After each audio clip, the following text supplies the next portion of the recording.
Despite the warnings, rain and wind, primary day in Kentucky is well underway. The biggest vote on the ballot, setting the stage for the race for Kentucky governor. Even before the severe weather, today's turnout was expected to be rather low, right around 10 to 15%.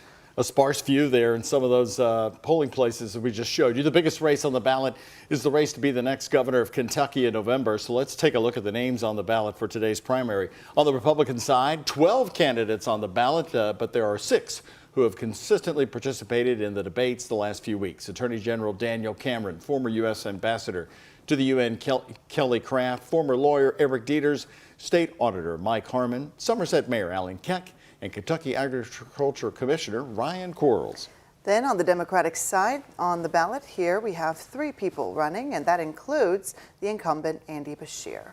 We do have team coverage on tonight's Republican primary election for governor. WHAS11's Bobby McSwine is at Kelly Craft's watch party. That's happening in Lexington. But first, Isaiah Kim Martinez and photojournalist Ian Hardwitt are at the Galt House downtown for the campaign of Daniel Cameron. Isaiah, we've had severe weather today, complicate an already very low turnout that was predicted. What have you learned about that?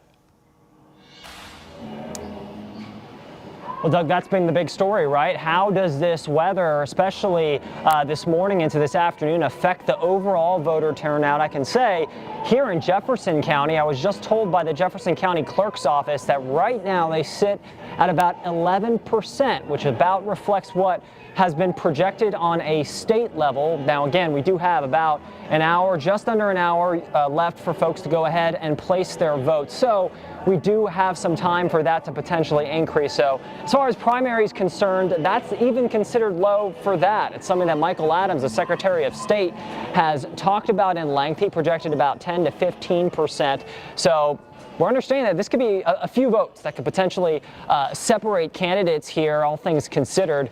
We do want to mention we've spoken with political science professors over at UK, here at U of L, for months now about who low voter turnout may benefit. In this case, we do understand that primaries in general, name recognition, brand goes a very, very long way. But with low voter turnout, according to one UK professor, Stephen Voss, he tells me that that actually really levels the playing field. So pretty much nothing is out of the realm of possibility at this point. So it'll be very interesting to watch going into tonight after polls close, how this stacks out. Of course, Daniel Cameron being the front runner, the Attorney General, in all 3 independent polls we've seen to this point. We do understand, though, that those polls can be misleading at times depending on population. I don't want to say misleading, but goes on different populations as far as who they're focusing on. So it is not necessarily the teller on who will be the ultimate winner here. We do want to talk about Daniel Cameron's general campaign strategy has been less about attacking other candidates like a Kelly Craft and more touting his support from law enforcement, his support and endorsement from former President Donald Trump, and of course bringing up repeatedly his ability to beat current Governor Andy Beshear. We'll be right back here live here at 6 o'clock as polls close and we begin to count those up, hoping for no delays here tonight as well. Doug Shea, I'll send it back to you. Right, Isaiah, thank you very much. Well, Kelly Craft has spent millions of her own money on her race for governor tonight. We'll see if that pays off. Certainly going to be interesting with what she spent compared to the voter turnout, Shay. And Craft is holding her election night party at a Lexington mainstay, the Campbell House. WHAS11's Bobby McSwine and photojournalist Alyssa Newton are there live. And Bobby, is there any sense that this low voter turnout could provide an upset tonight?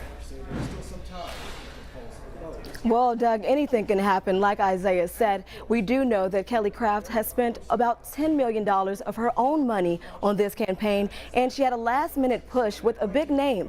Texas Senator Ted Cruz came out on Saturday to a campaign event in Louisville to support her, saying that she is the leader that Kentucky needs. Now, Craft has campaigned on putting an end to, quote, wokeism in schools. Her running mate, Senator Max Wise, authored a bill that bans gender-affirming care in the state, which Craft fully supports. She also went after the Kentucky Department of Education and credits herself with Jason Glass's future departure. Now, right now, the doors have not opened here. About 30 minutes there will, and I'm sure supporters will pour in, and I'll have more for you at the next hour at 6 o'clock. But for now, I'm live in Lexington. Bobby McSwine, WHAS 11 on your side.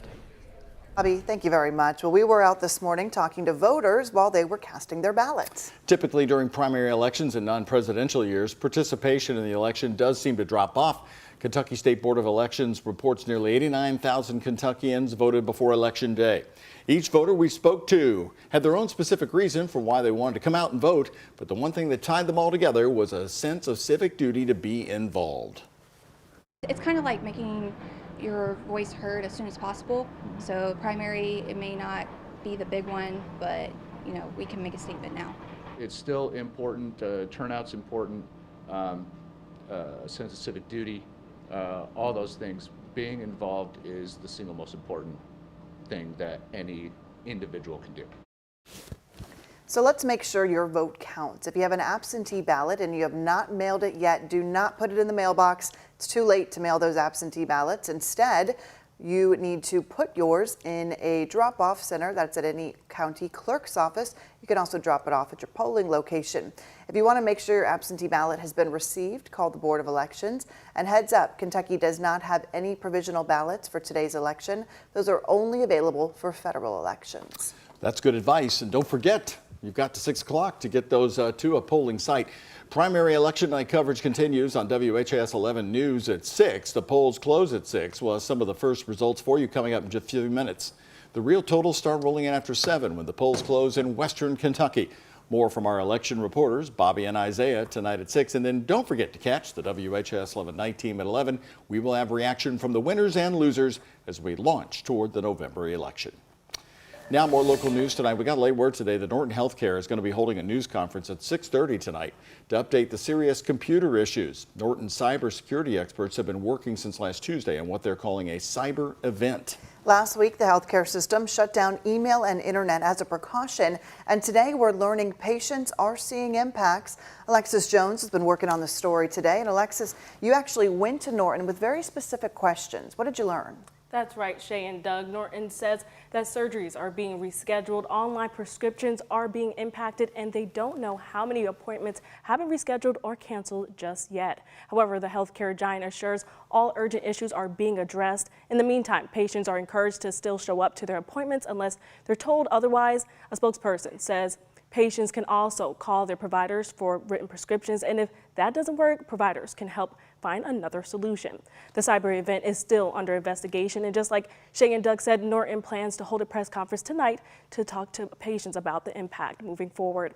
In the studio, Alexis Jones, WHAS 11, on your side.